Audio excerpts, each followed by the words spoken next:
আমার নাম স্বরলিপি। গত ২ বছর যাবৎ আমি সুদিন সত্তার সাথে জড়িত। তো উনাদের কাছ থেকে আমরা অনেক অনেক কাজ শিখছি, যেমন হাতে সিলি, কাঁথা সিলি, রুমাল, মাফলার, কুশন কাভার, তারপরে টাই, অনেক কাজ শিখছি। তো আমরা কখনো এই কাজ জানতাম না, হয়তো কিছুটা জানতাম, কাঁথা সিলি করতাম মাদের সাথে। এখন এই সুদিন সত্তা যখন থেকে আসছে, ওনাদের সাথে সময় দিয়ে আমাদের অনেক কাজ শেখা হয়েছে। ম্যাডামরা বাইরে থেকে কাজ শেখাচ্ছে। তো যেমন আগে বেকার ছিলাম, নিজে 2 টাকা আয় করতে পারতাম না, এখন নিজে কিছুটুকু করতে পারি, 2 টাকা আয় করতে পারি। এ পর্যন্ত প্রায় 10,000 টাকার উপরে কাজ করছি।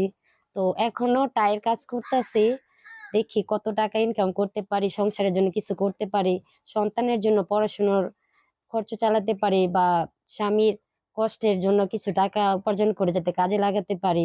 তো আমরা দেখতে পাচ্ছেন আমরা জলের উপরে বাস করি, তো ওখানেও ঘরের কাজের জন্য কিছু টাকা সাথে লাগাতে পারি।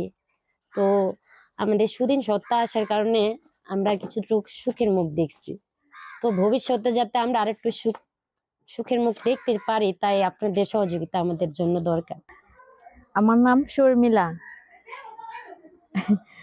আমরা এখন মানে এইটার সাথে জড়িত আছি 2 বছর ধরে। 2 বছর ধরে জড়িত আছি। এখন কাঁথা সেলাই, অনেক রকমের ডিজাইনের সেলাই করতেছি। মানে এমনি কোনো সমস্যা হয় নাই। আমরা এখন সেলাইতে ভালোই লাগে। এটা কি কাজ করতেছেন? এই যে সামনে এটা কাঁথা সেলাই, ওড়না সেলাইতেছি। এটা কোথা থেকে এটা কাদের জন্য করতেছেন? এরা যে সুদিন সত্তর থেকে আমরা এই কোম্পানি থেকে এখানে আসছে, এটা আমরা এখানে করতেছি। কতদিন ধরে এর সঙ্গে কাজ করেন? এই 2 বছর ধরে কাজ করতেছি। হাতের কাজ কি ছোটবেলা থেকেই করতেন নাকি? না না, ছোটবেলায় জানে মা কাকিরা যখন কাঁথা সেলাইছে, তখন ওখানে দেখছি কিভাবে সেলাই। তো ওখানে ওই সময় থেকে সেলানো শিখছি।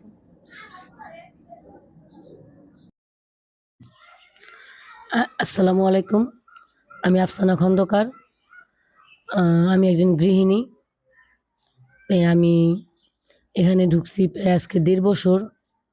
এখান থেকে আমি নানান ধরনের হাতের কাজ করতেছি, এবং আমি ছোটকাল থেকে কিছু কিছু করি।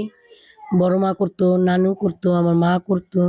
সেখান থেকে দেখে দেখে আমার মানে আগ্রহ জাগতো, আমার কাছে ভালো লাগতো যে মানে সেই সুতা দিয়ে এত কাজ করা যায়, এভাবে করলে ভালো হয়, সেটা করতাম। তারপর যখন স্কুল লাইফে ঢুকলাম, তখন আমি ব্লক বাটিকও শিখছি, বেসিক থেকে শিখছি, যুব উন্নয়ন অধিদপ্তর থেকে শিখছি। ওইখানে আমি টাকা দিয়ে শিখছি, কিন্তু বিগত 20 বছর আমার এই জিনিসগুলো পুরোই বন্ধ ছিল। যখন আমার বিয়ে হয়ে যায়, তখন আর আমি ওগুলো করতে পারিনি, মানে করিনি। কিছু যে জানতাম আমি নিজেই ভুলে গেছি যে আমি কিছু পারতাম, পারি। যখন এখানে সুজন সত্তাকে আমি পেলাম, কিংবা সাজেদার ফাউন্ডেশনের মাঝখানে আমাকে কেউ ভর্তি করে লেখা পাম, তখন আমি ভাবলাম যে ঠিক আছে, ঢুকে দেখি কেমন লাগে। তখন ওনাদের কাছ থেকেও নতুন নতুন কোনো আইটেম শিখতে পারছি, এবং আমি নিজের থেকেও কত কিছু করি, আমার কাছে ভাল লাগে করতে। যে আবার এখানে অনেক আপাদের আছে যারা আমাদের কাছে সহকর্মী আমাদের সাথে আছে, তাদের সাথে একসাথে কাজ করতে ভাল লাগে। এবং এখানকার সিএম আপারা ওগুলো অনেক ভালো। আমাদের যে বড় আপা আছে, যেমন দৃষ্টি আপু, উনিও অনেক ভালো। ওনার সাথেও আমরা যোগাযোগ করে অনেক বাজে ওনাদের কাছে বুঝাই কিভাবে কাজ করতে হয়। যে আমি একজন, যে আমার যে একটা নাম আছে, সেটা আমি ভুলিয়ে গেছিলাম। আমার যে আমি কারোর মা, কারোর স্ত্রী, কিন্তু আমি যে আফসানা, সেটা আমি ভুলে গেছি। এখানকার ট্রেনিংয়ে এসে বুঝছি যে আমিও আফসানা, আমার কাছেও কিছু আছে, আমিও কিছু দিতে পারি, কিছু নিতে পারি, কেউ আমাকে চেনে। এখানের একটা জিনিস অনেক ভালো লাগে যে সবাই সবার নাম ধরে আপা করে ডাকে, কেউ কেউ মার নাম ধরে ডাকে না, যে ঐশীর মা কিংবা মেহরাবের মা এভাবে ডাকে না, আমার নাম ধরে ডাকে। তখন মনে হয় যে হ্যাঁ, আমিও একজন মানুষ, আমারও কিছুটা শেখার দরকার আছে, শিখতে পারি, জানতে পারি। এখানকার আপুরা মাঝে মাঝে আমাদেরকে ঘুরাইতে নেয়, এটাও ভালো লাগে। নানান ধরনের উদ্যোক্তারা আসে, তারা আমাদের সাথে অনেক হাসি মুখে কথা বলে, অনেক কাজ শেখায়। আমরা না পারলে আমাদের বুঝায় যে আপনাদের করতে হবে, জানতে হবে, বুঝতে হবে। এই ধরনের এভাবে তাদের সাথে হাঁটি হাঁটি পা পা করে আমার 1.5 বছর অতিবাহিত হচ্ছে। আমাদের কাছে অনেকই ভালো লাগে। যেমন সেলাইগুলো, অনেক সেলাই আমি জানতামও না, কিংবা শেখার পরও যেমন ভুলে গেছি, এখন যেমন নতুন করে শিখতেছি, জানতেছি যে না করতে হবে। ব্লগটা আমার অনেক প্রিয় একটা জিনিস, বাটিকও আমার প্রিয় একটা জিনিস, শখের, যেটা এতদিন একদম পুরা 20 বছর বন্ধই ছিল। এখন এখানে ঢুকে আবার এটা কাজ চালু করছি, পরে তখন আবার দেখছি না ভাল লাগে করতে। এখন আমি ইনশাল্লাহ মানে পারি, যেটা অনেক অনেক পুরোনো জিনিসগুলো আমি ভুলে গেছি, যেমন এখন যেমন আমি শিখে শিখে দেখে দেখে করতে পারছি। এখন আমি নিজেই কিছু একটা করতে পারি, জানতে পারি যে না আমার এগুলো করতে হবে, আমি কিছু করলে আমাকে মানুষ চিনবে। মানে তার চেয়ে বড় কথা, এখান থেকে আমি কিছু উপার্জন করতে পারতেছি, কিছু টাকা আমি হাতে পাইতেছি। ওই টাকা দিয়ে আমি কোনো কিছু, যেমন আমি টাকা পেলে মেয়েরা বলে আম্মু তুমি এটা পাইছো, আমাকে কত দিবা, ছেলে বলে আমাকে কত দিবা, তখন আমার কাছে লাগে যে আমি নিজে কিছু করে ওদের এখান থেকে কিছু টাকা দিতে পারতেছি। এই জন্য আমার মানে আগ্রহগুলো বেড়ে যায় যে আমি আরো কাজ করতে পারবো। কিন্তু হয়তো সংসারের কাজের জন্য তেমন কাজ করতে পারি না, কিন্তু আমি আশাবাদী যে ভবিষ্যতে আমি আরো কাজ করার চেষ্টা করব। আমার নাম দীপ্তি রানী। আমি সাজেদা ফাউন্ডেশনের সদস্য। তো আমি আগে ছোটবেলা থেকে মানে সেলাইয়ের কাজ করি, সেলাই মেশিনের, আর একটু কাঁথা সেলাই করি। এখন সাজেদা ফাউন্ডেশন আসার পরে থেকে মনে করেন আমি একটু হাতের কাজ শিখতেছি, সবার সাথে একটু ভালোভাবে কথা বলতেছি, আমার কাছে অনেক ভালো লাগে।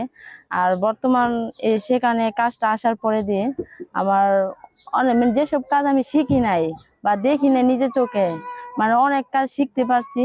এবং তাদের সবার সাথে মানে কিভাবে কাজ করতে হয়, কিভাবে শিখতে হয়, সেগুলো আমি অনেক শিখেছি। তো আমার অনেক ভালো লাগে কাজ করতে। তো বিভিন্ন ধরনের কাজ সেখানে আসে। তো যেমন ধরেন এ বাটিক বাটিক তারপরে দিয়া রঙের কাজ, তারপরে যে টাইয়ের কাজ করতেছি এখন। আর বর্তমান আমি এখন সেলাইটা একটু বেশি করি। নমস্কার, আমার নাম লতা। আমি কমিটি মোবিলাইজার। আগে আমি একজন সুদিন সত্তার সদস্য ছিলাম। তারপর ওই প্রজেক্টটা আমাদের শেষ হওয়ার পর সত্তা একটা প্রজেক্ট আসছে। মহিলারা আমাদের এখানে গ্রাম বাংলার বদিরা, মাসিরা, ওরা ভালো কাঁথা সেলাইতো। ওরা ওইখান থেকে আমাদের আপুদের, দৃষ্টি আপু ছিলেন, ওনার মাধ্যমে আমাদের এই প্রজেক্টটা আসছে। আমাদের যত রকমের হাতের কাজ আইটেমগুলো তুলে ধরছি। পরে ওইখান থেকে চিন্তা করলো যে আগের যে প্রজেক্টটা ছিল শুধু আমাদের বিনিময়ে, আমরা গরিব ছিলাম, ওরা ওইখান থেকে আমাদের যা ছিল দিচ্ছিল 2টা বছর, কিন্তু আমরা আমাদের সন্তানদের, ওরা আমার হাজবেন্ডের পাশে নারীরা যেভাবে দাঁড়াতে হয় সেভাবে দাঁড়াইছি এই প্রজেক্ট থেকে। আমাদের সেই হাতের কাজগুলো তুলে ধরছি। কাঁথা সেলাই থেকে এখন আমরা অনেক বড় ডিজাইনার হয়ে গেছে আমাদের সদস্য। বিভিন্ন রকমের কাঁথা, স্কার্ফ, তারপরে বলক, বাটিক, এটা আমাদের বদিরা, মাসিরা কখনো চিনতো না যে এর রঙের সাথে এই মেডিসিন দিলে একটা সুন্দর আলপনা। আমরা তো আগে ঘরে পুষ্পার্বণের যে আলপনাটা করতাম, এখন আমরা সেই আলপনা বিভিন্ন রকমের কাপড়ে, স্কার্ফে, পাঞ্জাবি, এগুলোর মধ্যে তুলে ধরছি। তারপর এখন আমাদের যে প্রজেক্টটা আমাদের আছে, ওই প্রজেক্টের আগে ছিল 40 জন। আস্তে আস্তে আস্তে আস্তে এখন আমাদের প্রজেক্টে 100 জন আছে। সেই 100 জন এখন বিভিন্ন রকমের আইটেমের কাজ করতেছে। আগে আমাদের উদ্যোক্তা পুরা আইসা আইসা ট্রেনিং দিত, ওইখান থেকে শিখে তারা বিভিন্ন রকমের সেলাই শিখছে। ওই সেলাই দিয়ে ওনারা যেই 40 জন শিখছে, সেই 40 জন আবার কি করছে, সহকারী ট্রেনিং দিছি আমরা। সেই সহকারী ট্রেনিংয়ের মাধ্যমে এখন আমাদের সেই যে 100 জন আছে তারা সেই কাজটা শিখছে। শিখা একে অপরেরটা যখন কাজ হয় না, যেমন আমি কাজ পারি না, ও আবার কি করে যারা ট্রেনিং প্রাপ্ত হয়েছে তারা আবার তাদেরকে শিখিয়ে দিয়ে এখন আমাদের এই যে প্রজেক্টটা এগিয়ে নিছে। দৃষ্টি আপা, আরাফাত ভাইয়া, ঝুমা আর আমাদের সিএমরা দেখাশোনা করি। তারপর হোয়াটসঅ্যাপ গ্রুপে যে কার কাজ ভালো হয়েছে, খারাপ হয়েছে, ওটার মাধ্যমে জানার চেষ্টা করি। যার কাজ না হয়েছে সেটা আবার রিটার্ন দিয়ে আবার সেই কাজটা শুরু করি। এভাবে আমাদেরই চলতেছে, প্রজেক্ট চলতেছে। আস্তে আস্তে আমরা ছোট পর্যায়ে ছিলাম, আমাদের কাজটা ছিল শুধু উদ্যোক্তার কাছে। এখন আমাদের দেশ বাহিরে যাচ্ছে কাজটা, আশা করি, এবং আরো বড় হবে সেই প্রার্থনায় আছি। তারপর আমাদের সামনে গিফট আইটেমের কাজ নিয়ে সবার বাসায় বাসায় কাজ করা হচ্ছে। কেউ টাই বানাচ্ছে, কেউ স্কার্ফ বানাচ্ছে, তারপর কলমদানি, কলম কাভার, বিচ ব্যাগ, তারপর ন্যাপকিন, এগুলো কাজ শুরু করছে।